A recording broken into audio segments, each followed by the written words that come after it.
조갑제 TV 시청자 여러분 안녕하십니까? 2020년 9월 22일 오후 1시입니다. 정광훈 목사를 이단으로 몰려는 사람들이 있습니다. 결론적으로 이야기하면 정광훈 목사를 이단으로 몰려는 사람이 이단이 아닌지를 한번 신중하게 검토할 필요가 있다는 생각이 듭니다. 개신교계에서 신도수가 가장 많은 두 교단이 있습니다. 대한예수교 장로회 합동측 그리고 대한예수교 장로회 통합측 양쪽이 어제 총회를 열었는데 정광훈 목사를 이단 옹호자로 판단한 내용의 이단 사이비 대책위원회 보고가 안건으로 올라왔지만은 논의되지 못했다는 게 합동총회의 진행 상황이고 통합측도 전 목사의 이단성 문제를 본격 연구하겠다는 안건을 올렸지만 결국 논의되지 못했다. 흐지부지 됐다는 이야기인데 아마 섭섭한 사람들이 많겠어요. 이 좌파 언론이 계속 정광훈 목사를 이단으로 몰려는 분위기를 부추기고 있는데 결론적으로 이야기하면 성공하지 못합니다. 아무리 한국 기독교가 지금 흔들리고 있다고 하지만은 정광훈 목사를 이단으로 규정할 수는 없는 거죠. 정광훈 목사는 정통입니다. 이분이 정통입니다. 정통이라는 그 근거는 뭐냐? 성경이죠. 성경을 정통적으로 해석하는 사람입니다. 또 거기에 기반해가지고 행동을 성경에 맞춰서 하는 사람이라는 뜻이죠. 그래서 가끔 보면은 너무나 성경을 원리주의적으로 해석하는 것 아니냐 하는 거부감은 있을 수가 있습니다. 성경을 원리적으로 해석하는 사람을 보통 정통이라고 합니다. 성경을 주관적으로, 편의적으로, 세속적으로 해석하고 행동하는 것을 이단이라고 그래요. 정통과 이단, 기독교의 정통과 이단을 가르는 기준은 명백합니다. 성경입니다. 성경에서 제일 중요한 이단 판정의 근거는 삼위일체설을 믿느냐, 성부, 성자, 성령, 삼위일체설을 믿느냐, 그리고 예수의 부활을 믿느냐, 그리고 우상 숭배하느냐 안 하느냐, 이런 몇 가지 기준이 있습니다. 그 어디에도 정광훈 목사는 해당되지 않습니다. 요사이 이단 시비를 부추기는 사람이 정광훈 목사가 대중강연에서 한 농담 비슷한 거, 저분이 농담을 잘해요. 하나님 내 말 안 들으면 가만두지 않을 거야 하는 것은 그냥 애교스럽게 한 겁니다. 애교스럽게. 손자가 할아버지한테 대들으면서 하는 이야기를 딱 따가지고 요 손자 요거 불효막심한 사람이라고, 막심한 아이라고 하는 것하고 똑 마찬가지 여기 코미디입니다. 근데 한국에서는 코미디가 이게 진짜가 되는 수는 있는데 한국 기독교의 실력을 그렇게 만만하게 보지 않기를 바랍니다. 그러면 제가 생각하는 기독교의 이단은 뭐냐? 간단합니다. 한국에서 지금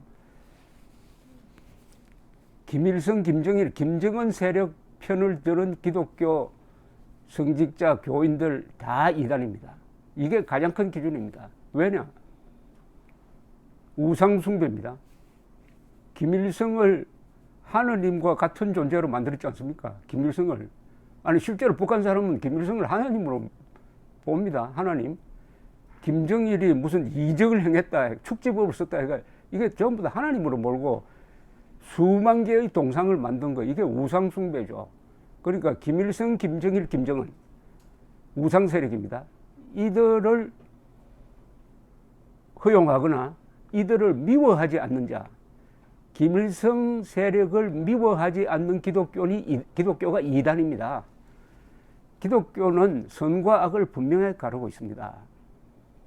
악 중에 최고의 악은 하나님을 참칭하는 자입니다. 하나님을 참칭하는 자를 이단으로 규정하고 싸우지 않는 자도 이단입니다. 오늘날 한국 기독교인들 중에서 만약 김일성, 김정일, 김정은도 같은 민족이니까 용서하고 화해해야 한다고 하는 자가 있다면 이거는 이단 중에 이단입니다. 우상을 허용하지 않은 것하고 마찬가지입니다. 교회 안에다가 김일성 동상을 세우자는 것하고 똑 마찬가지입니다. 기독교인이 성경을 믿는 기독교인이 김일성을 따르는 것은 물론이고 김일성을 미워하지 않으면 이게 이단입니다. 김일성을 미워하지 않는다는 것은 사탄과 천사의 대결에서 사탄 편에 서겠다는 겁니다. 선과 악의 대결에서 악을 미워하지 않는 것은 선과 싸우겠다는 겁니다. 기독교적 가치관은 중간지대가 없습니다. 미지근한, 성경에 보면 미지근한 사람을 되게 싫어합니다. 미지근한 사람, 어중간한 사람. 김일성과 대한민국의 대결에서 김일성을 미워하지 않는 기독교인은 이단입니다. 아마 이단으로 분류될 사람이 많을 겁니다. 대한민국 기독교가 지금 위기에 빠진 것은 어디냐?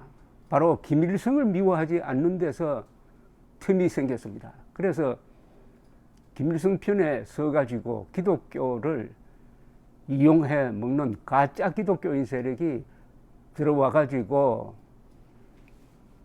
기도하면 김일성, 김정일, 김정은, 특히 김정은을 위해서 기도합시다.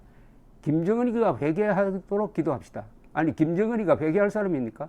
아니 김정은이가 회개한다고 용서할 수 있습니까? 김정은은 그 자체가 하나님의 대적하는 사탄의 세력 아닙니까? 기독교적 문법으로 이야기하면은. 더구나 정광훈 목사는 한기총 대표 회장 출신입니다. 한기총은 뭐냐? 그걸 만든 분들이 한국의 정통 기독교 지도자들이 만들었습니다. 한경직 목사가 방공 영락교회 설립자, 그런 분들이 만든 한국 정통 기독교를 대표하던 조직이 한기총인데, 그 한기총 대표 회장으로 뽑힌 사람을 이단으로 몬다고요? 그러면 한국의 정통 기독교라고 하면은 뭐 주로 장로교를 꼽는 경우가 많습니다. 한국은 또 다른 나라에 비해서 장로교가 많아요. 이 장로교의 기본 정신이, 교리가 어디서 나왔느냐 하면 마르틴 루터를 이어받은 칼빈에서 나왔습니다. 칼빈은 법률가인데 프랑스 사람이었어요. 거기서 종교개혁 운동이 잘 여의치 않으니까 스위스에 와서 어떻게 보면은 신정 정치를 한 사람인데, 이 칼빈주의가 오늘날 한국 기독교 정통 위에 서 있습니다. 정광훈 목사는 설교를 하든 대중 강연을 하든 항상 이 칼빈주의에 입각해서 하는 사람입니다. 정통 중에 정통입니다.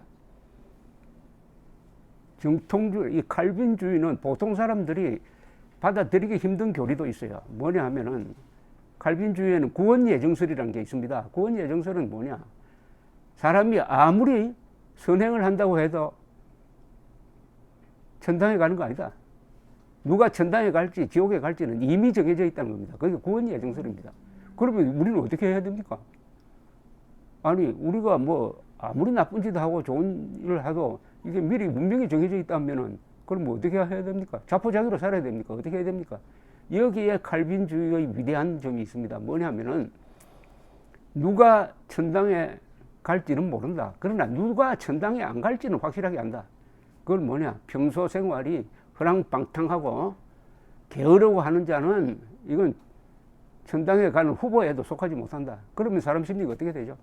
열심히 좋은 일을 해가지고 자신이 천당에 갈 수 있는 후보군에 꼽히려고 합니다. 그래서 칼빈주의, 프로테스탄트가 퍼져간 나라에서는 사람들이 자기의 직업을 천명이라고 생각하고 자기의 직업을 아주 신성한 걸로 생각하고, 그래서 천직이란 말이 나오죠. 열심히 일합니다. 그래서 자본주의가 발달하는 거죠.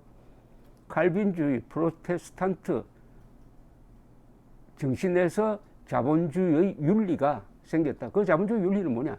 근검절약하고 열심히 일하고 돈을 모으고 모은 돈으로 좋은 일을 한다. 바로 그것을 믿는 분이 정광훈 목사입니다. 또 정광훈 목사가 정통 기독교인이라는 것을 증명하는 게 이분이 이승만에 대한 해석입니다. 아마 어떤 학자보다도 정광훈 목사처럼 이승만 정신을 제대로 설명하고 그것을 현실 속에서 구현하려고 하는 사람이 없을 겁니다. 그래서 전번에 우남 애국상도 받았습니다. 8월 14일 날. 그때는 코로나 때문에 와서 직접 받지는 않았습니다만은 광화문광장을 이승만 광장으로 명명한 사람 아닙니까? 이승만이 누굽니까? 한국의 정통 기독교 정신, 감리교회입니다. 그분은 감리교. 정통 기독교 정신에 입각해가지고 자유민주주의를 접목시킨 사람입니다. 한국의 고유한 전통을 무시하는 게 아닙니다. 그 전통과 그리고 기독교 정신과 기독교 정신에서 파생한 자유민주주의를 한 덩어리로 만든 건국 정신의 실천과 이승만 대통령의 대변인과 같은 역할을 하는 정광훈 목사를 한국교회가 이단으로 규정한다고요? 정광훈 목사를 한국교회가 이단으로 규정하는 그 순간에 한국교회가 다 이단이 될 겁니다. 이단이 될 겁니다. 파문, 옛날 가톨릭식으로 하면 파문 대상이 된다 이겁니다. 이런 웃기는 일 그만해 주기를 바랍니다. 거듭 말씀드리지만 한국 기독교 안에 이단이 있습니다. 이단은 누구냐? 우상, 김일성을 추종하는 자뿐만 아니라 김일성을 미워하지 않는 사람이 이단입니다. 한국 기독교가 그동안에 위대한 일을 했습니다. 개화기 때 병원 짓고 학교 짓고 언론 활동하고 독립운동 시기에는 주력이었죠. 34민 중에 16명이 기독교인이었습니다. 그리고 건국의 주역이었습니다. 이승만. 한국 기독교가 배출한 인물이 이승만 아닙니까? 그리고 호국, 나라를 지킬 때도 기독교인 출신 장교가 많았습니다. 그리고 경제발전기에는 열심히 일해서 돈 버는 것이 하느님을 기쁘게 하는 것이다라는 이 프로테스탄트 윤리가 한국 사람들을 더욱더 격동시켰던 것입니다. 또 민주화 때는 한국의 기독교가 그 일각을 튼튼하게 잡았습니다. 기독교가 바로 민주화의 응원 세력이 되었습니다. 이제 남은 목표가 자유통일입니다. 기독교의 적인 김일성 세력을 몰아내고 자유통일해야 되는데 요 단계에서 헤매고 말았습니다. 민주화를 틈타서 들어온 가짜 기독교 세력이 기독교 교회 안에서 상당한 발언권을 행사함으로써 우리가 바로 자유통일로 직진해가지고 북한 2,500만 노예를 해방시켜야 하는데 이 미션, 이 사명을 포기한 기독교가 지금 헤매고 있는 겁니다. 그런데 이 사명을 포기하도록 만든 세력이 자유통일을 주장하는 정광훈 목사를 이단으로 몰려고 합니다. 아마 하나님의 분노를 사게 될 것입니다. 감사합니다.